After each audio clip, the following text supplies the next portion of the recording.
Do you ever look around and realize you're winning in business, but something just isn't right at home? The other day, our team took a picture of Emily and I. It was on our wedding day, and my dad's standing to my left, and my mom is standing to Emily's right, and Emily and I are in the middle.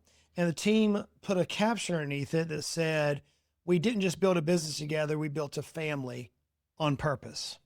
And that particular carousel is what they call it. It had a couple thousand people liked it, commented. It was pretty amazing to see. And what I've been noticing lately is so many business owners are pouring more and more and more into getting success, but they're losing connection. And friends, I've been playing this game a long time. A long time I've been in this game. I've consulted thousands of business owners. That's no exaggeration. Divorce is real. Kids not talking to the parents is real. Anxiety about money, real. Things tearing apart the home front, real. The hardest part for most business owners is most of them truly believe that they're doing what they're doing in the business for the family. And so today I want to deal with this. I want to dive into this particular mindset around, are we winning at work but losing what matters most? And maybe you're not here, but may I challenge you? May I challenge you? Stick with me. Let's walk through this together. I want you to think, because it may not be you. It may be a friend that you can have a conversation with. In a recent conversation, my guest said, your family wants your presence, not your presence. Yes, it's a play on words, but they want you to be with them, not just for you to buy them something. It wasn't, to me, when they said that, it wasn't like this life-altering slap across the face. I went, man, that's so true. And I could not stop thinking about this since JM made that statement. I've used this line before myself, and I've used this often to excuse what I was doing. I'm doing this for my family. But if I'm honest, sometimes that's code for I'm doing this because I want to do this. To prove something, to protect something, to make it feel like I'm not falling behind. Me. I'm centered. Lao Tzu made this powerful quote. He said, if you're depressed, you're living in the past. If you're anxious, you're living in the future. If you're at peace, you're living in the present. You know, we're all travelers. We often rehash the past, the failures, the mischances, the broken trust. And we rehearse for the future, the exit plans, the tax strategies, the cash flow fears. But we ignore the now. The people I love, they're not on spreadsheets or in strategic plans. They live in this moment, right now.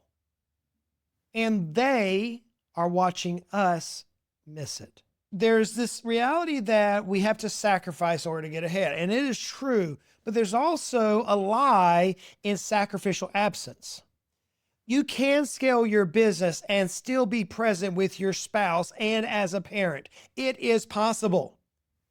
But it doesn't happen by default. It only happens by design. Too many business owners that I speak with are unknowingly trading connections for cash, their intimacy for income, and their moments for metrics. And they wake up one day and they have the money, but their family is far apart. They just feel disconnected. I'm telling you, friends, you don't have to build your business around your family. You build it at the cost of your family. Friends, you don't keep your marriage and your kids by momentum. You keep them by intentional presence. You can build a business and still be present. So let's get practical. What does present look like for us as business owners? What does it mean for us to give our family our presence? Not like a gift, but us being with them. It's not about doing more. It's about doing different. And Emily's been helping with this. This is something that in this season of my life that I'm trying to get more and more intentional. As you know my story, Emily almost died. We had the conversation with our kids. Mom's not coming home from the hospital. We had that conversation. We dealt with the attorneys. It was catastrophic. I'll never forget that. Thank God she's alive. Thank God she's healthy. A day doesn't go by from that moment in my life that I've not told that girl I love her. In fact, just the other day, we were coming back from a getaway, she and I, and she said the statement. She goes, "You tell me every day you love me." I said, "I do." She said, if I died tomorrow, and she said to me, she goes, if you died tomorrow, there's one thing I can honestly say is that you loved me with all your heart. Now that comes from being intentional, but I had to do things different. So a few things that we've done is we put the phone down. We go to dinner, no cell phones at the table. Now, occasionally we'll find some old music and we'll laugh. We'll watch a video somebody saw in a week and we'll laugh at that. But there are no phones at the table. Whenever it's family night, there are no phones. We can take pictures, but put the phones down. They're not going to run our life. I have to make it intentional. Whenever I come home after a long day, I've got a 45-minute drive from my office to my house. And during that drive period, is close my life down so I can walk in and be present. So we first put that phone down. Second thing we've been working on is to be interruptible. When my kids ask a question, I stop typing and I look at them. Now, I've never worked from home. I believe I have to go to work to go to work. That's just the way my brain has been wired. But I've been working from home to be a little bit more present. And what I've noticed is there's this amazing life at home that I miss when I'm sitting in an office. But I can still work not as effectively. There's certain things I can't do at home. But if I'm at home kind of haphazardly, and I know we're not supposed to say haphazard, we're supposed to be intentional in all things, like get up and go, go, go. But if there's days when I'm just don't feel it, I just want to be haphazard. My kids walk in the room, I just look away, shut everything down, look them in the eye, and be interruptible. And then I enter their world. I've literally walked in my daughter's room and just sat on the floor and just say, hey, talk to me. We go riding the four-wheeler together, ride the bike. We got on the paddle boards together. We watch a movie that they love. The other day, Justice wanted to watch Tom Cruise, Top Gun 2. Okay, let's go watch it. Seen the movie already. Sat down, turned everything off, and we just laughed and loved. Because present isn't about quantity of time. It's the quality of my attention. That's what they're looking for, friends. So whenever you're looking at your weekly plan, here's 3 ways that you can practice presence. Now, look, I know our avatar. I know who you are. I know the people that resonate with me. You want steps. I know you want steps. Let me give you 3 steps. First step, block your protected time. Put 2 hours on your calendar this week. Non-negotiable. The phone's off. You're going to lay your laptop down. It's not passive time in the same room. It's an intentional connection. You schedule like a VIP meeting because that's who your family is. They're the VIP of your business. So you're going to schedule the VIP family meeting. Maybe it's on a Wednesday. You've had a whole hard day and you and your beautiful significant other, y'all are going to go out for drinks and just go sit with each other, nothing else. That could be a time. Maybe it's you and your children. You're going to go sit on the bedroom floor and just ask about how life's going. But you're going to protect your time. You're going to block it. That's your VIP thing. Number 2 is you're going to do one thing that they love.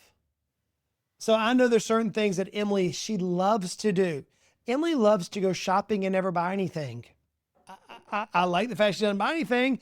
It drives me crazy that she loves to go shopping and just look at things. But she literally will walk into an apartment store. She likes various stores around here. She'll walk in there. I hold her purse. Yes, I'm a good husband. I hold her purse and she holds clothes up and she says, do you think so-and-so will look good in this? And it's just friends of our family, daughter, friends, boys. She just picks names. I think Justice will look good in this. What do you think? Yeah, it looks good. And that's all I do is we just sit there and talk because that's what she loves doing. So it's silly, yes, but what is it that you want to do this week? I want to do this. It's about building that relationship. Number 3 is speak what matters. Friends, say it out loud. Don't assume they know. For me to tell Emily every single day, I want you to know, girl, I love you. I love you.